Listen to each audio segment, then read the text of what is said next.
Voilà, après avoir vu donc les articles 12, 19, 20, bon, les avoir parcourus, les avoir lus, je vais voir le 28, ce qui me permettra à partir du 28, voilà, de faire un tableau, comment peut-on amortir certaines choses.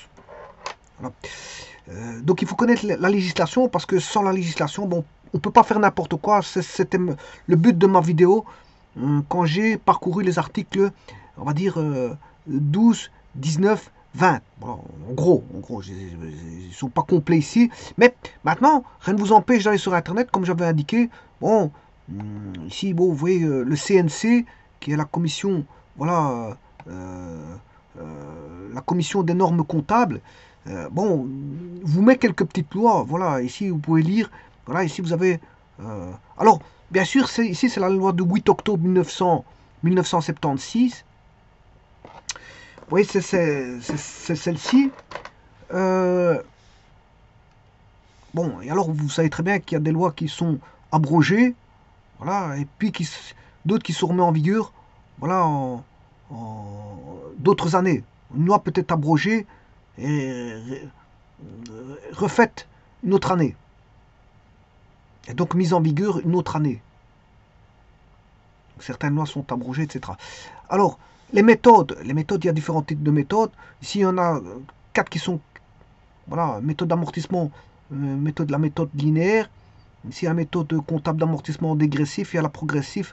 Voilà, il y a les méthodes d'amortissement dit accélérées, qui sont fiscalement admises. Bon, alors on peut penser à d'autres méthodes, mais le tout c'est rester dans le cadre de la loi.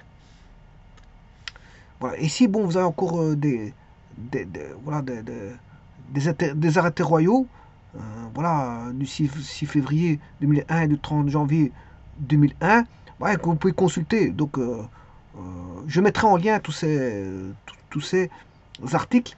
Et ça demande, voilà, juste une lecture avisée de ce qui existe et ce qui existait auparavant. Voilà, ce qui n'est plus d'actualité, ce qu'il est d'actualité. Alors, je vais lire donc l'article 28. Les frais d'établissement font l'objet d'amortissements appropriés par tranche annuelle de 20%. Donc, les frais d'établissement, c'est 20%. 20% au moins des sommes réellement dépensées. Toutefois, l'amortissement des frais d'émission d'emprunt et primes de remboursement sur emprunt peut être réparti sur toute la durée de l'emprunt. Alors ça a été modifié par la loi du 30 du 12 de 91, que vous pouvez aller rechercher aussi.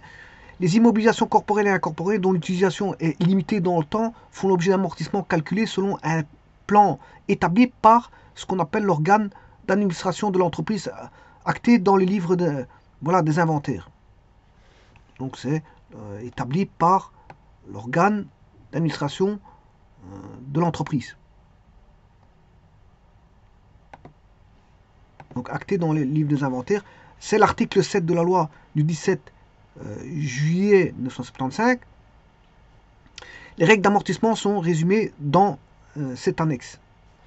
Enfin, dans l'annexe, voilà, dans le livre des inventaires. Voilà, vous allez dans les annexes et vous allez retrouver, voilà, les immobilisations corporelles et incorporelles dont l'utilisation est limitée dans le temps. Les immobilisations corporelles et incorporelles peuvent notamment faire l'objet d'un plan d'amortissement accéléré, bien sûr pour les biens autres que voilà, les biens autres que le matériel roulant. Voilà, amorti sur 5 ans. Alors, ces immobilisations font l'objet d'amortissements complémentaires ou exceptionnels lorsqu'en raison de leur altération ou des modifications de circonstances économiques ou technologiques, leur valeur comptable dépasse leur valeur d'utilisation par l'entreprise. Donc on peut avoir voilà, des amortissements complémentaires ou exceptionnels. Mais ça, pour certaines raisons.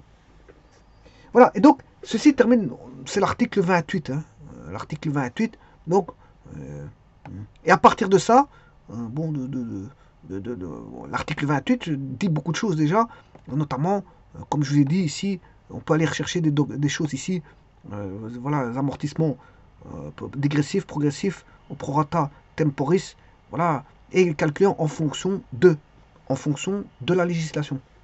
Parce qu'on ne peut pas faire n'importe quoi. C'est la législation qui vous dicte de calculer, hein, bon, de cette manière-là, pour éviter de grossir des comptes, voilà, ou de faire des traficotages de comptes à partir des amortissements.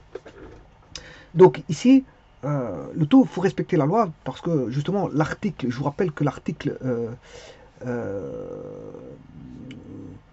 19, hein, je vous rappelle que ce que dit l'article 19, hein, les amortissements, d'ailleurs je l'ai ici, les amortissements, l'article 19 il est là, voilà. Les amortissements doivent répondre aux critères de prudence, bien sûr, il faut faire attention, de ne pas se tromper, il faut aller voir, lire, bien sûr, prudence c'est aussi, on est plus prudent quand on sait certaines choses, savoir, c'est-à-dire lire ce qu'il y a dans la législation, hein, notamment les lois, non, bon, certaines ont été abrogées pour les lois de 1976, c'est-à-dire du 8 octobre 76, certaines ont été abrogées et réécrites avec une manière plus, on va dire, avec une mainmise plus consolidante du vocabulaire et donc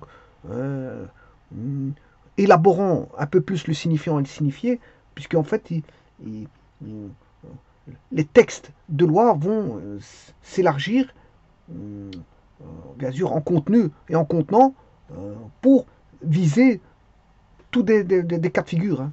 Voilà, c'est ça. C'est pour ça que les textes de loi grossissent. C'est parce qu'en fait, il y a eu à mon avis, parfois il y a eu des jurisprudences. Les jurisprudences, ils ont modifié voilà, certains textes. Ils les ont modifiés pour prendre en compte, je veux dire, le cas de jurisprudence. Et donc c'est pour ça que, bon, ils ont eu des cas de figure. Ouais, parce que, bon, la législation, elle étudie aussi ce qui se passe, voilà, dans la temporalité. À un moment donné, il se passe quelque chose dans un tribunal, il y a une jurisprudence, et après, bon, la loi va être changée en conséquence, en modifiant justement ce qui s'est produit à l'instant T. Ouais, il y a une jurisprudence à l'instant T, une nouvelle loi va sortir par après. Alors, des jurisprudences, il y en a quasiment tout. Bon, il y a beaucoup de cas de jurisprudence. Hein. Voilà, les jurisprudences peuvent intervenir dans de nombreux cas. Bon, moi, j'ai connu pas mal de cas de jurisprudence. Bon, pendant le cours de ma vie, j'ai vu autour de moi beaucoup de choses bon, des personnes, bon, bien sûr, qui ont des cas de jurisprudence et que, bon, ils ont modifié la loi. Bon, j'ai connu des choses comme ça. Bon, c'est pas un ou deux, j'ai connu des histoires comme ça 3-4 fois. 3-4 fois. On va dire 3-4 fois des jurisprudences et ils ont changé la loi.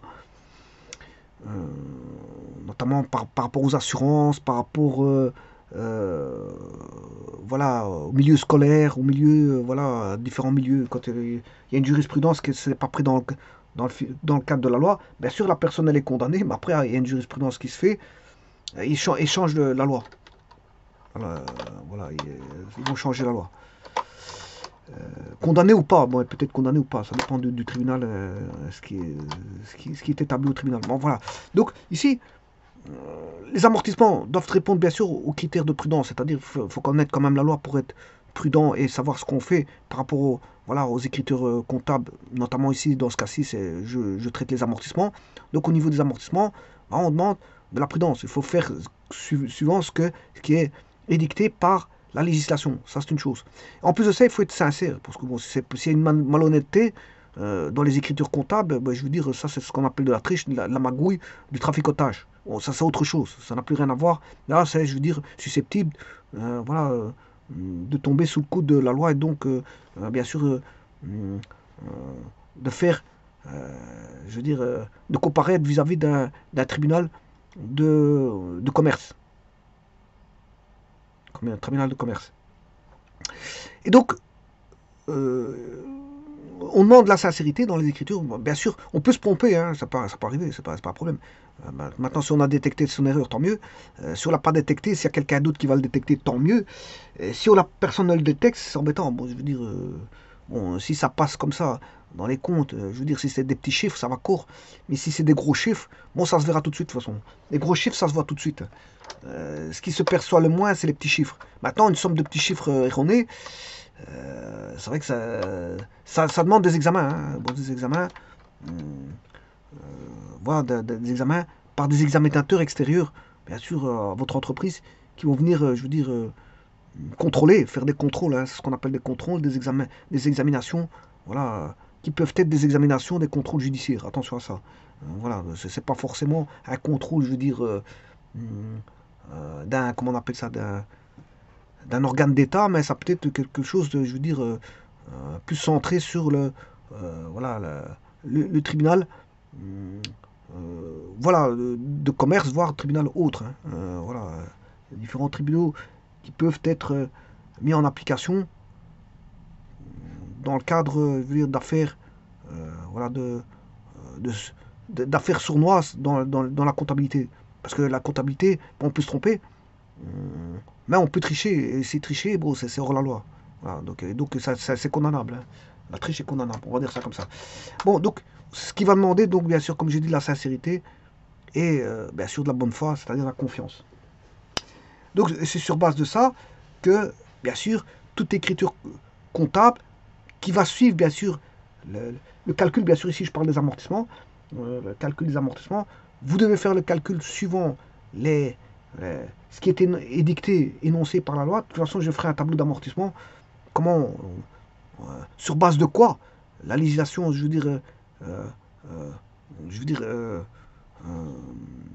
se pose pour que les amortissements puissent être calculés par voilà, les entreprises, voire autres, hein, toute entreprise ou autre. Et je vous rappelle que les amortissements peuvent se calculer dans différents cadres, hein. Voilà, dans des cadres de gestion d'entreprise, de mathématiques appliquées à l'économie, voilà, des gestions économiques et financières, la gestion financière, la comptabilité, voilà, la gestion de production et l'informatique, etc. Bon, maintenant, vous allez me dire, vous faites de la mathématique appliquée à l'école. Bah, vous vous trompez dans un calcul, c'est pas grave, mais dans une entreprise, c'est autre chose, hein. À l'école, ce qui va se passer, vous aurez des points en moins. Bah, si vous vous trompez dans les mathématiques appliquées, mais à l'économie, mais maintenant, si vous faites ça dans une entreprise, l'erreur, vous n'avez pas le droit à l'erreur. Si vous faites des erreurs, il faut le remarquer tout de suite. Et essayer de contribuer à ce que l'erreur, je veux dire, soit, je veux dire, effacée. Soit, je veux dire, l'erreur soit corrigée. Pas forcément effacée, mais corrigée. Voilà, corrigée. Il faut corriger l'erreur. Donc, dans une école, vous pouvez vous tromper, mais si vous vous trompez, c'est en votre défaveur au niveau des points. Mais dans une entreprise, là non. Là, ce qu'on demande, on demande certaines formes de clarté, voilà, de réponses sincères, honnêtes, vraies, voilà, de résultats qui sont, je veux dire, en rapport avec l'exercice, hein, et pas du n'importe quoi. Voilà, c'est ce qu'on demande, c'est pas du n'importe quoi. C'est pour ça qu'on cadre la comptabilité, c'est parce que dans une société, on ne fait pas n'importe quoi. Il y a différents codes, code civil, code pénal, code, voilà, législation fiscale, législation des entreprises, législation, voilà, des installations électriques, législation sur le, voilà, PCMN, législation routière, législation sur énormément de choses qu'on peut légiférer. Voilà, donc on ne fait pas n'importe quoi. Quelqu'un qui monte au-dessus d'un bus, on dira, bon, soit sa place est à l'asile, ou je veux dire, s'il l'a fait qu'une fois, je veux dire, on dira, bon, il est condamnable, parce qu'il ne peut pas se retrouver au-dessus d'un bus. Donc, voilà. Et si vous manipulez un plan comptable n'importe comment, mais c'est comme celui qui monte au-dessus du bus qui fait n'importe quoi. Donc, donc, calculer les amortissements, c'est suivant la législation. C'est pas de faire n'importe quoi, c'est suivre les règles édictées par la législation que je verrai. Donc, les amortissements, il y a différents types d'amortissements, déjà il faut le savoir, mais je veux dire, on les calcule d'une certaine façon en fonction de certaines choses. Voilà, et donc la prochaine étape, c'est de vous montrer, je veux dire, le tableau, comment peut-on calculer, je veux dire, avant de voir les types d'amortissements, parce que vous aurez compris. Alors, certains amortissements, je les ai déjà vus, hein. Alors, j'ai déjà vu l'amortissement, je crois, linéaire, ou si je ne l'ai pas vu, je le verrai. En tout cas, j'ai vu comment est-ce qu'on appelle ça, les écritures de régularisation quand il y a une session. Par exemple, vous avez un amortissement, vous avez une session à un moment donné. Alors, la session peut se faire avec un prorata temporis ou un amortissement linéaire. Voilà, et alors on écrit des écritures adaptées. Alors, soit on peut connaître le temps d'amortissement, ou soit on ne le connaît pas. Si on ne le connaît pas, voilà, on sait quand même faire des écritures de régularisation. On sait quand même les faire. Mais pour ça, il faut connaître certaines choses. Il faut connaître, voilà, la situation comment on appelle ça, la société la situation voilà, comment on appelle ça, de l'immobilisation corporelle, par exemple. Voilà, c'est-à-dire mobilier, installation machine-outillage, matériel roulant. Si vous connaissez, je veux dire, la situation à un moment donné du mobilier, matériel roulant, installation, machine-outillage, c'est-à-dire de l'immobilisation corporelle, et que vous connaissez son amortissement, voilà, et qu'on sait, voilà, que vous avez fait une vente, on sait voir si vous avez fait une plus-value ou une moins-value, rien qu'avec ces données-là. Sans connaître, voilà, le nombre de périodes, sans connaître, je veux dire, le point de départ de l'amortissement. On s'est retrouvé à partir d'une situation initiale, voilà, de mobilier, voilà, de sa vente du mobilier, connaître le prix d'acquisition du mobilier. Et à partir de là, connaissant les amortissements, on s'est tout trouvé, voilà, on s'est trouvé si on en fait une plus-value ou une moins-value. On va dire ça comme ça. Donc, vous voyez que ça, c'est un cas de figure d'un amortissement avec une vente à un moment donné, sans connaître forcément la temporalité. Hein. Donc il y a différents cas de figure. Et alors à ce moment, on fait ce qu'on appelle des régularisations d'écriture. Mais ce qui veut dire que on n'est pas dans un schéma classique où on calcule, je veux dire, un tableau d'amortissement. C'est pas toujours comme ça. Il y a parfois voilà, on est amené à faire une régularisation d'écriture sans remettre un tableau complet. Hein. Voilà, puisqu'on connaît parfois, il y a des moments où on ne connaît même pas, voilà, la période où ça a été acheté, on ne connaît pas, je veux dire, la temporalité des durées des différentes périodes. Donc voilà, à partir de... Mais on sait quand même se débrouiller à partir d'une situation, voilà, d'une situation, on va dire, de mobilier et d'amortissement sur mobilier à un moment donné. Si on connaît ça et qu'on connaît, qu'on connaît le prix de vente, à un moment donné, on sait faire une régularisation d'écriture.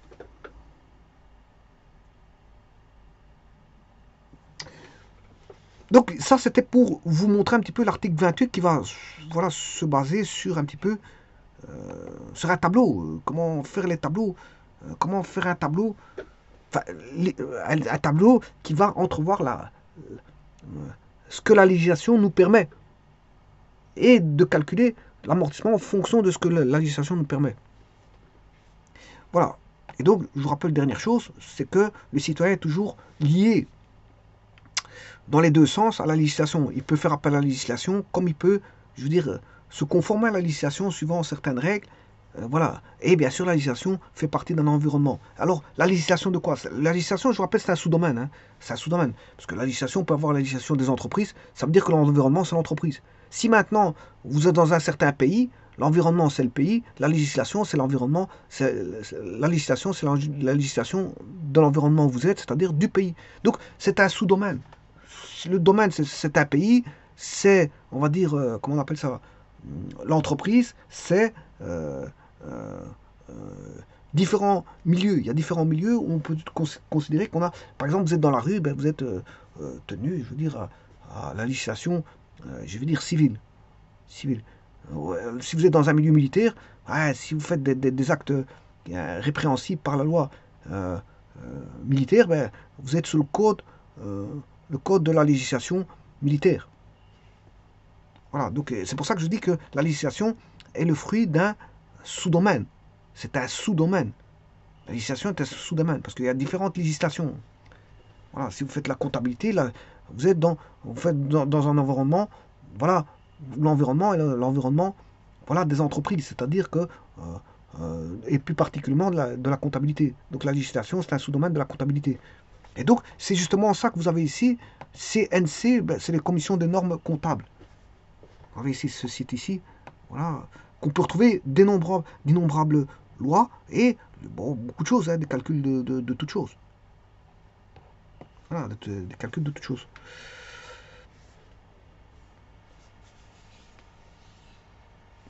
Je vous remercie.